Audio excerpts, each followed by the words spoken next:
ای که با نامت جهان آغاز شد، دفتر ما هم به نامت باز شد. شاگردان نازنین، سلام، صبح زیبای شما بخیر.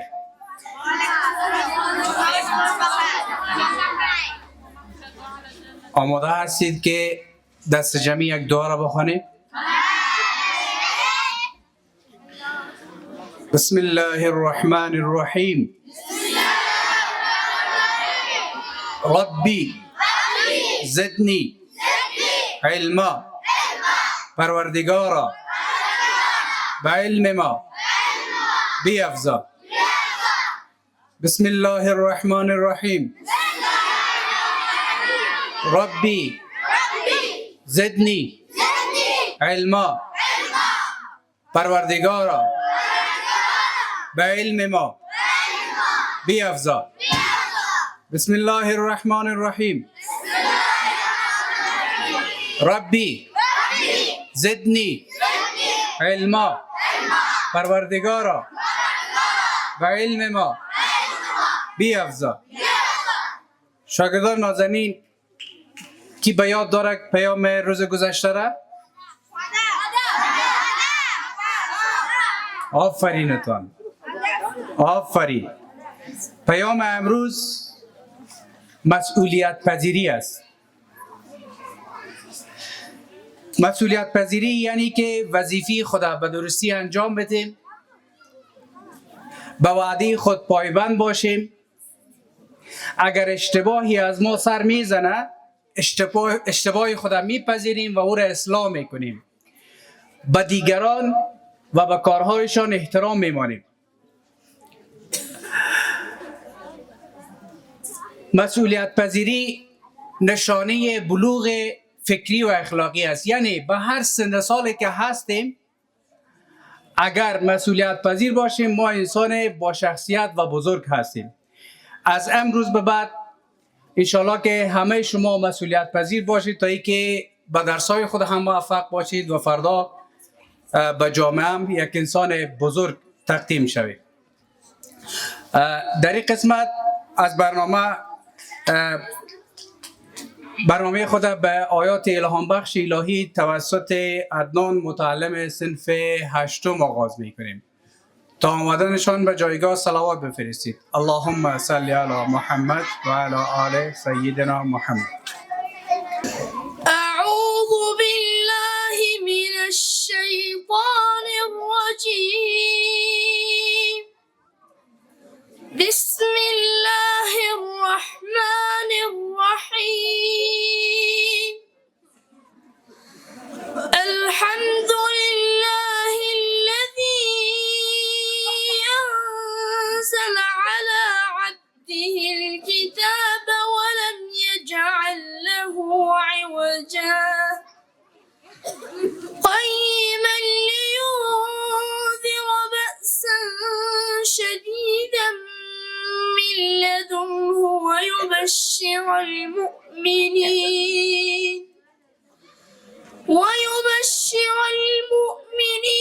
الذين يعملون الصالحات أن لهم أجرا حسنا ماكثين فيه أبدا وينذر الذين قالوا اتخذ الله ولدا ما لهم به من علم ولا لآبائهم كبرت كلمة تخرج من أفواههم إن يقولون إلا كذبا فلعلك باخع نفسك على آثارهم إن لم يؤمنوا بهذا الحديث أسفا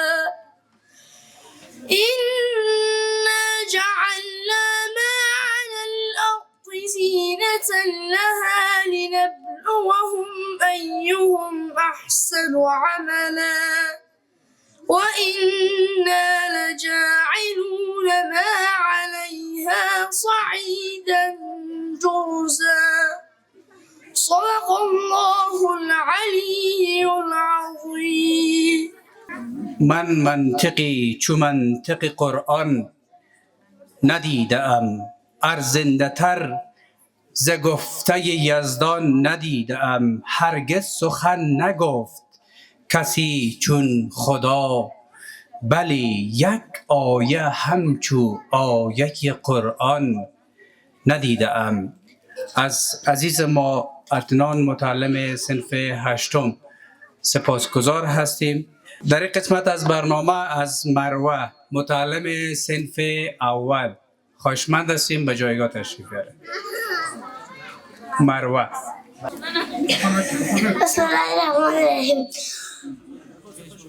مقدر من مقدر بسیار و یاور من مادر جان شیوه لبانی درد من نمیدانی به از و به بهانه قصه های بخوادم. سپاس از خواهر ما مروه. و در این قسمت از برنامه از صدف متعلم صنف سوم خواهشمند هستیم به جایگاه تشریف بیاره.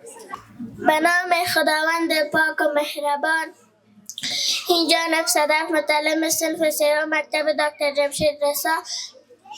به مانند دل خود دل نیابد، چولی بدن منزل نیابد، نشیند با خردمندان دنیا به مثل مادرت عاقل نیابد، به مثل مادرت عاقل نیابد. تشکر از توجهتون. درمانده ام مادر، توی تنها دوای من، دلواپسم با من بمان در لحظه های من. از خواهر عزیز ما سپاسگزار هستیم. در این قسمت از برنامه از آروی متعلم صنف چهارم خواهشمند هستیم به جایگاه تشریف بیارید. بسم الله الرحمن الرحیم. شاگردان عزیز، ما باید با همدیگر مهربان باشیم و همدیگر رو دوست داشته باشیم. چه قشنگ گفت سعدی بزرگوار: بنی آدم اعضای یکدیگرند که در آفرینش ز یک گوهرند. چه عضوی به درد آورد روزگار، دیگر عضوها را نماند قرار. تو از مهنت دیگران بیغمی، نشاید که نامت نهند آدمی. تشکر از توجهتان. سپاس از خواهر ما آروی جان. پیام بسیار ارزشمند را رساند که یک پیام چند روز قبل ما شما وحدت و همدلی بود که انشاءالله در روز پنجشنبه هم از شما درباره پیام ها میشنوم. دقیقاً با این شعر خود و پیام ما شما را تعریف کرد. دیگه الله متعال توفیق عمل نصیب بکنه. بسم الله الرحمن الرحیم. السلام علیکم و رحمت الله. شاگردای دوست داشتنی، زحمتکش، درسخوان، با نظم و شاگردایی که هر روز با دیدنشان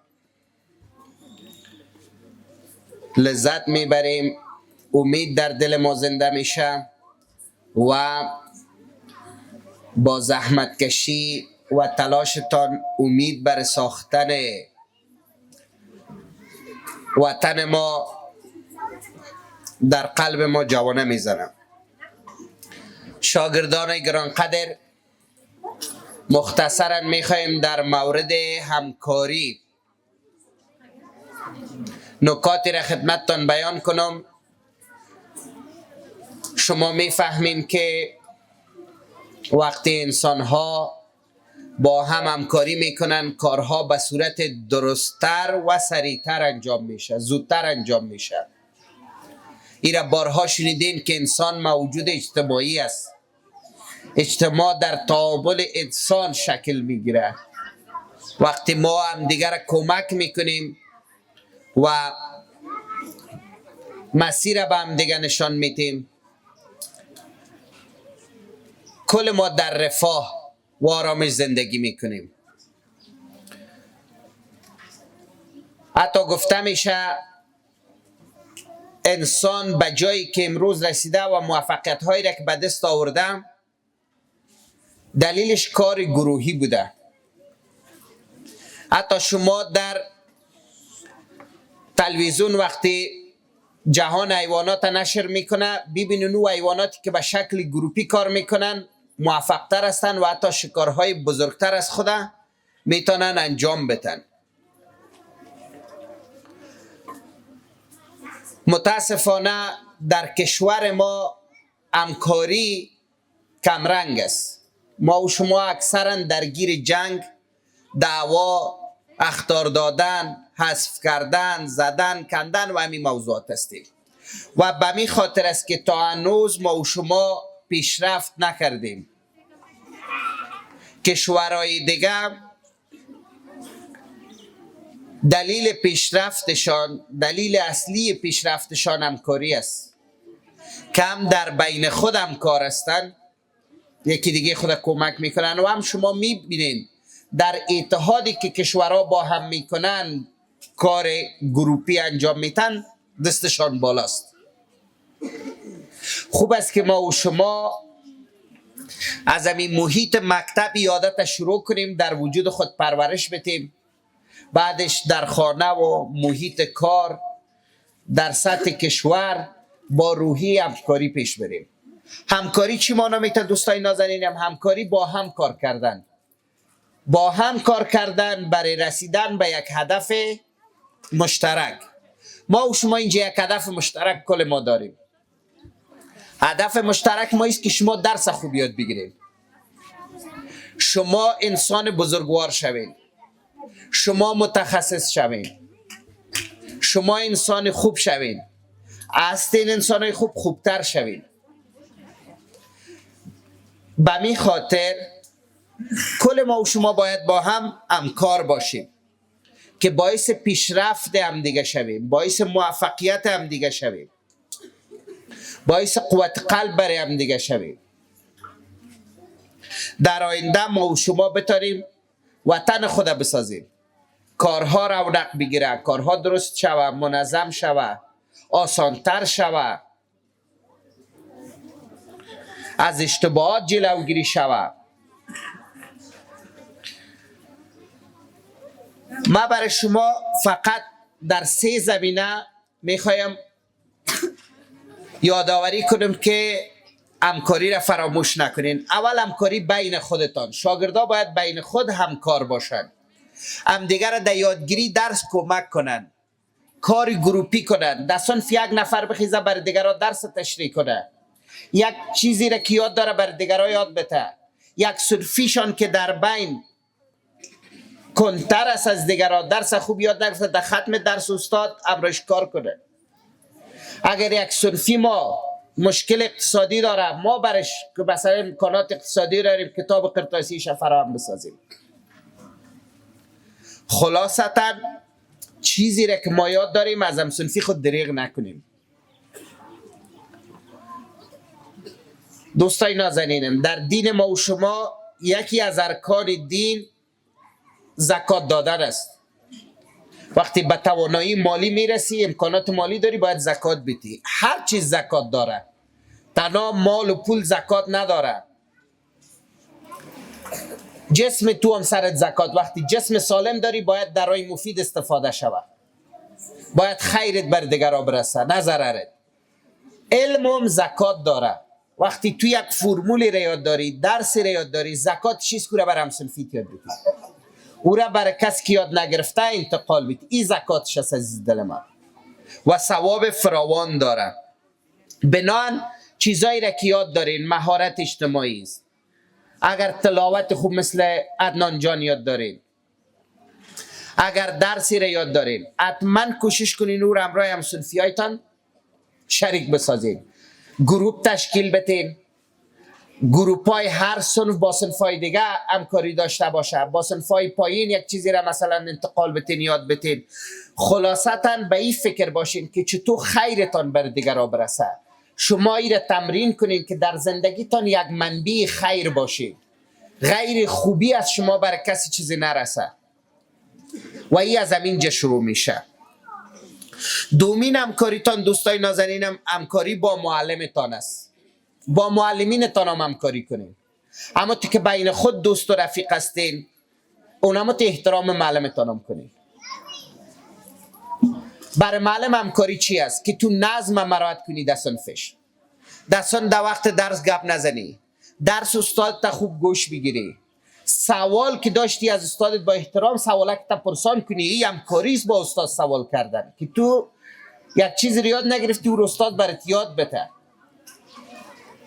با وقت در صنف حاضر باشی.